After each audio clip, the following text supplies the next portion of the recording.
Okay, let's pick up where we left off. We had just done two examples, one of an elevator moving upwards and one while an elevator was moving downwards.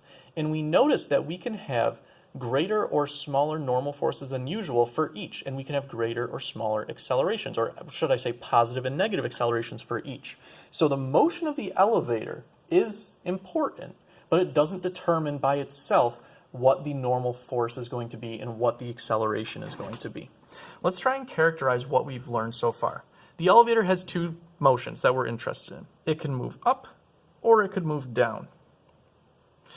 And while it's either moving up or down, notice that elevator motion, what that really means is the velocity. While the velocity is either up or down, the elevator could have, I can think of three different types of accelerations. It could have a positive acceleration, an acceleration of 0, or a negative acceleration for each of those scenarios. Okay, so basically there's 6 different types of motion the elevator could be undergoing when it is moving. Okay, oh, we're going to just put a note that we are assuming that up is the positive direction here. All right, so let's talk about this. If the velocity is up and the acceleration is positive, that means the acceleration is upwards as well. What does that mean? Well, if the velocity and the acceleration both have the same sign, that means the elevator is speeding up. And where does an elevator speed up? When does its speed increase? When it's moving upwards? That's at the beginning, okay? When it's starting from the bottom. Now we hear. Okay. What about this? What about when the velocity is upwards but the acceleration is 0, when it's moving at constant velocity? That's in the middle of the trip. That's in the middle of moving up. What about when the velocity is up or positive and the acceleration is down or negative? What would that mean? That would mean when the elevator is slowing down. Well, that's got to be when it's coming to a stop at the top. Stopping at top.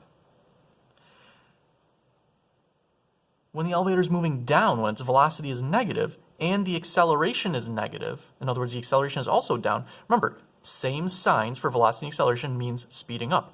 When is a downward moving elevator speeding up? When it starts off at the top and it starts to move down. So starting at the top.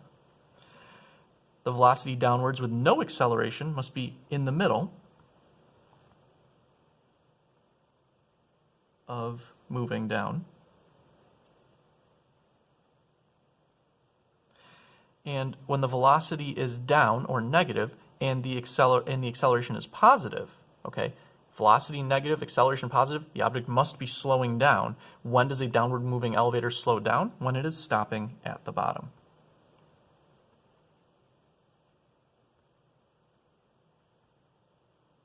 Okay, so we've categorized when the relationship between the velocity and the acceleration for both when the elevator is moving up and moving down and when this happens. Now, let's talk about what happens to the normal force or your apparent weight. Let's start with the down ones because that's right here.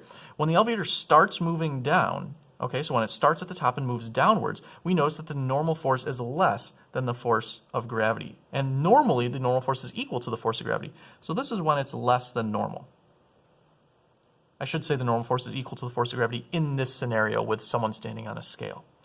In the middle, the normal force is equal to the force of gravity, so we're just going to write normal. And when it stops at the bottom, the normal force is greater than normal.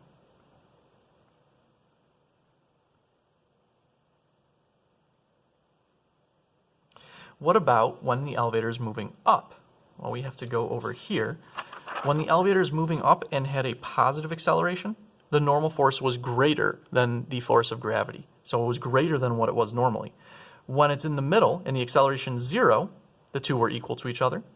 And when the normal force was less than the force of gravity, that happened when the elevator was stopping. Okay, so you can go back and confirm those for yourself. But we're going to write down that when it's starting from the bottom, greater than normal for the normal force. Normal, and less than normal. So right now, let's see if we see a pattern. I noticed that when as long as we're assuming that up is positive, when the elevator's acceleration is positive, when it's directed upwards, okay? When the acceleration is directed upwards, that is when the normal force is greater than normal. When the acceleration is 0, that's when the normal force is what it usually is, when it's equal to the weight. And when the acceleration is negative, when the acceleration is directed downwards, that is when the normal force is less than normal. Okay? And I just want to take a quick minute to talk about how you feel during all these situations. How would you feel when you're starting from the bottom of an elevator? Now, hopefully you've had a chance to do this lab. If you haven't, think about it. When you're going upwards in an elevator and you're just starting out, doesn't it feel kind of like your legs are getting pushed in, like something like, it's kind of like your legs buckle for a second. It feels like the floor is pushing on your legs, or it feels like you are momentarily heavier. You're not heavier. What's happening is the floor is pushing up on your legs to get you to start moving. So you feel this extra added weight. It's not really added weight. It just feels like it. So how do you feel in this case? Well, you feel heavy. In the middle of the trip, you feel back to normal. And again, remember, this happens very, very quickly. Okay, and we're talking in the space of about a second this happens. What happens when you stop at the top? This is the thing when kids in an elevator are going up, they try and guess when they're going to get to the top, and they jump because it makes you feel like you're going to be in the air for longer. The reason it feels like that is because when you push off from the elevator's surface, if you time it right, the elevator is stopping, so it's not rising up with you at the same rate. You actually do stay in the air a little bit longer because the floor is not kind of catching up to you as much. So when you're stopping at the top, the reason you jump at that point, you actually feel a little bit lighter. Your body still continues upward for a little bit. You feel like the floor is basically not pressing down on you as much, and that sensation makes you feel lighter. It's reversed on the way down. When you start off at the top and you start to move down, the floor kind of drops away from you, so you feel a little bit lighter. In the middle, you feel normal. And at the bottom, when you're coming down and you're stopping at the bottom of your elevator trip, you feel heavier. Okay? I would look at this chart while you're doing these questions because it can be very, very useful. We're going to move on to examples now. Okay? Elevator practice. Put that under here. And we're going to start off with conceptual questions and work our way up to the calculation ones. A man is standing on a scale while riding an elevator. He notices that the scale displays a weight that is greater than his normal weight. What are the possible motions of the elevator? Okay, so look back at your chart that you just made. When does someone have a greater? When does someone's apparent weight greater than their actual weight, their normal, or I shouldn't say normal weight, their usual weight? If you look at the chart, you'll see that the normal force, or the apparent weight, is greater when the elevator is starting from the bottom and when it is stopping at the bottom. In both of those cases, we have situations where the acceleration is positive. So the possible motions of the elevator are starting to move up from the bottom and stopping at the bottom. Okay, and this makes sense. In both those cases, we have positive acceleration. When the acceleration is positive, when it's directed upwards, that means the normal force must be greater than the force of gravity. Since the scale is telling us the normal force, it's telling us something that's bigger than our usual weight, so the reading is greater. B, an elevator is moving upward, but it's accelerating downward. Where is the elevator in its motion? Again, all you have to do is check the chart. The elevator moving upward has a positive velocity, upward velocity, but it's accelerating downward. The acceleration must therefore be negative.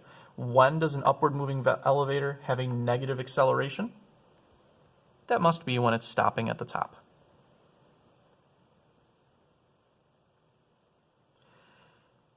If there was a person standing on a scale in that elevator as it's doing that, would the scale read higher, lower, or the same as normal? Notice again, we have a downward acceleration.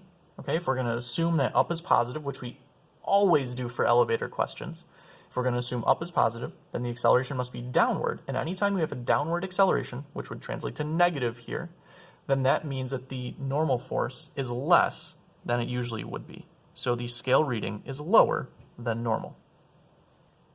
One more conceptual question before we get into the math questions. An elevator is moving downward at a constant speed.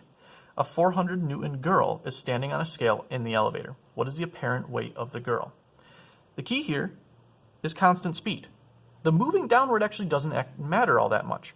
The constant speed means that there's no acceleration. And take a look at your chart for no acceleration. In the case where there's no acceleration, the normal force is equal to the weight. It's just what it normally would read. It's what the scale would normally read. Normally, the scale will tell the girl she weighs 400 newtons. Guess what? The scale's going to tell the girl she weighs 400 newtons right now because the acceleration is 0 meters per second squared. Okay?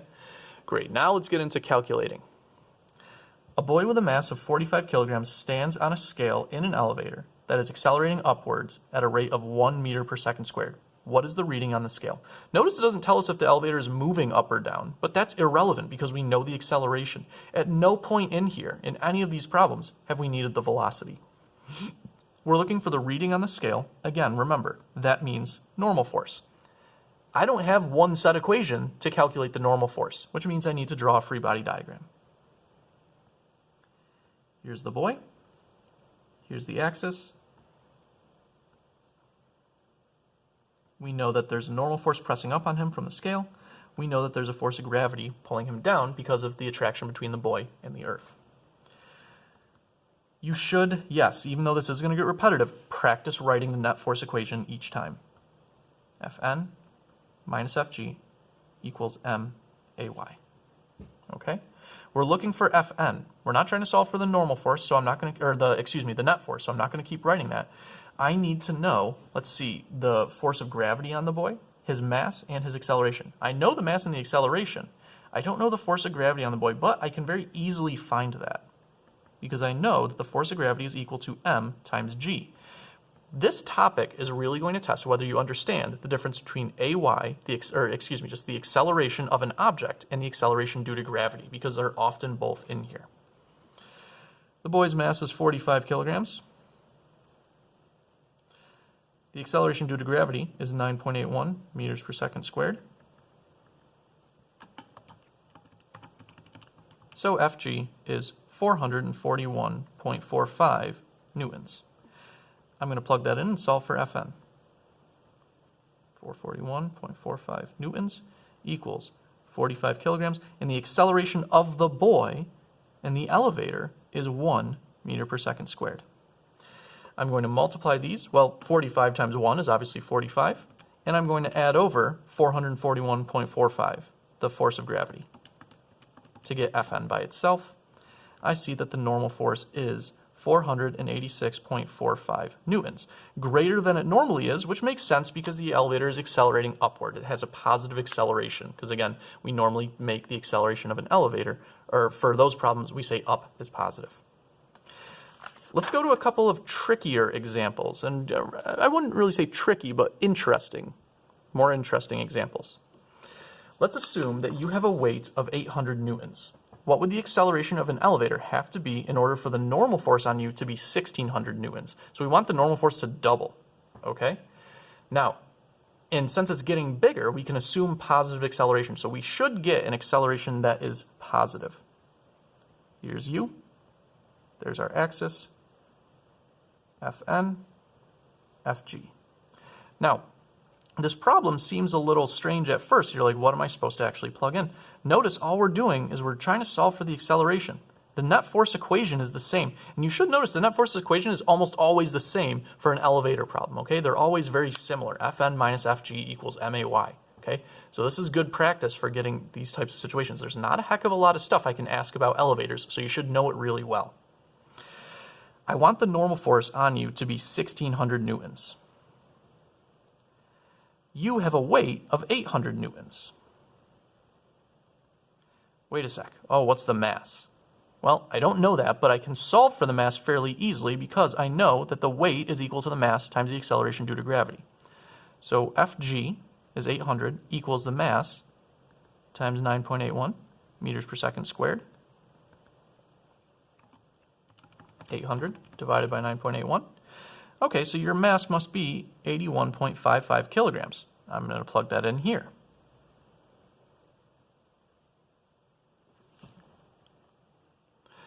We do 1600 minus 800 we get 800, and we divide by 81.55, and look at that. We get an acceleration of, interestingly, 9.81 meters per second squared. So we knew beforehand that an acceleration, a positive acceleration, would cause this normal force to be greater than the weight, okay, greater than it usually is. But it's interesting that you need an acceleration of that's equal to the acceleration due to gravity, but directed upwards to cause this normal force to double. As a matter of fact, if you look at like when we're talking about rocket liftoff or roller coasters, and they talk about the G forces on something, usually what they're talking about is how big the acceleration is to cause certain sizes of forces. So in this case, you actually need to accelerate upwards at 9.81 meters per second squared to cause the normal force, the reading on the scale, to double, okay, your apparent weight. It would feel, in this case, like you are twice as heavy as you actually are. That's really interesting. Let's move on to F. How much normal force would you experience if you were on an elevator accelerating downward at a rate of g? Now, there's something interesting about this question. Hopefully, you'll catch on to it. So once again, here's u, x, y. We have a normal force upwards. We have a force of gravity downwards. F net y equals Fn minus Fg equals may. It's accelerating, you're accelerating downwards. The elevator and you are accelerating downwards at a rate of g. So that means your acceleration is going to be negative because we said upwards was positive. So we're solving for Fn.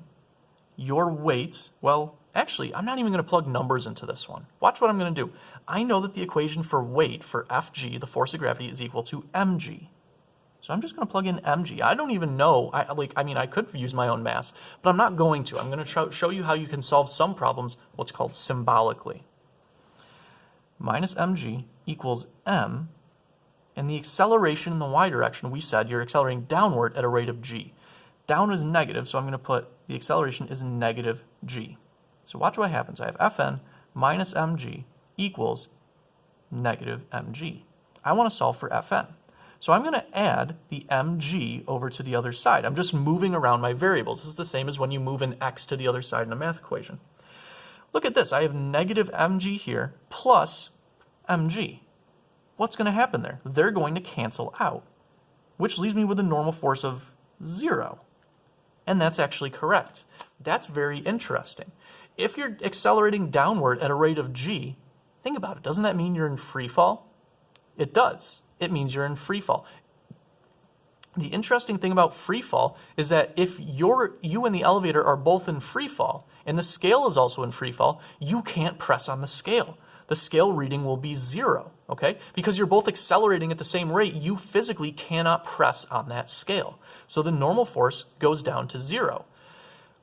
What this is, if you're in free fall, this is actually what we call weightlessness, which is a terrible term, but I do want to talk about it a little bit. Weightlessness does not mean your weight is actually 0. It doesn't mean the earth is not pulling on you. It means you don't feel as if you're being pulled on because you and your surroundings are accelerating downward at a rate of 9.81 meters per second squared. Astronauts who are orbiting Earth are said to be in a state of weightlessness because they are constantly in free fall. Okay? All right. What else do we have to talk about? What do graphs of motion look like for an elevator going up? So we're going to draw graphs for the acceleration versus time, velocity versus time, and distance versus time. And again, we're assuming that up is positive. Here's my acceleration graph. An elevator going up, let me just remind you, when it starts at the bottom, it has a positive acceleration. In the middle of moving up, it has no acceleration. And at the top, it has negative acceleration. That's actually enough to let us draw this graph. Because all we're going to do is say, okay, when it starts to go up, it has positive acceleration. We're going to assume constant positive acceleration just to make this easy. In the middle of the trip, it has no acceleration, just like we read from the chart. And at the end of the trip, it has a negative acceleration. There's the acceleration versus time graph. Okay, get used to that. That might pop up on a lab or quiz or something. Let's draw the velocity. At first, for an elevator going up, we know that the velocity is 0, and we know the velocity also ends at 0. So we're going to have our starting and end points right there. If there's positive acceleration, that means the velocity is increasing. And remember, the slope of velocity versus time is the acceleration. If the acceleration is constant and positive, the slope of the velocity versus time graph must be constant and positive for that little bit of time. If the acceleration is 0, that means the velocity is not changing. Here's the velocity not changing. And at the end, the velocity is constant and negative, which means we need a constant yet negative slope until the elevator returns to 0 velocity. As far as the distance goes, remember, the slope of a distance versus time graph is the velocity. If that velocity is positive and increasing, that means our slope in the beginning of the distance versus time graph must be positive and increasing. In other words, curving up like this.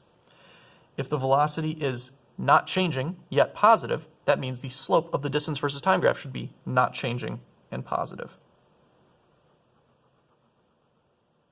And then, if the velocity is decreasing, if it's going back towards 0, then the slope of the distance versus time graph should go back towards 0.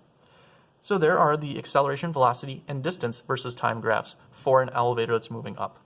For an elevator that's moving down, it's basically just take those graphs and flip them over the axes.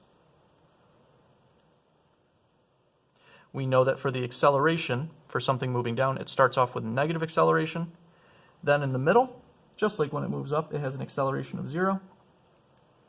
And then there's a positive acceleration at the end. And again, you can get that right from your chart. The velocity graph looks very similar, except it's flipped over the axis. Since this object is moving down at first, but it has negative acceleration, the slope of the velocity versus time graph should be constant and negative, just like the acceleration is. Then, when it's not accelerating, the velocity is constant. And then at the end, the acceleration is constant and positive, so the slope of the velocity versus time graph becomes constant and positive. For the d versus t graph, again, same sort of thing. We're just flipping this over the x-axis. Let's say it starts from 0 and then moves down. So the slope of distance versus time is velocity. If the velocity is becoming more negative, the distance slope should be becoming more negative like this. When the velocity is constant, the slope of distance versus time is constant. And when the velocity goes back to 0, the slope of distance versus time goes back to 0. Okay? I would say it's a good idea to remember what these graphs look like, because I think they will pop up at some point. Okay? And I know that they're more complicated than other graphs you've seen, but really, if you break them down into smaller chunks, like just the positive acceleration part, just the beginnings, just the middle, and just the ends, I think you'll find that they make sense. That's a lot of stuff to talk about with elevators. Next topic will be friction. I'll see you later.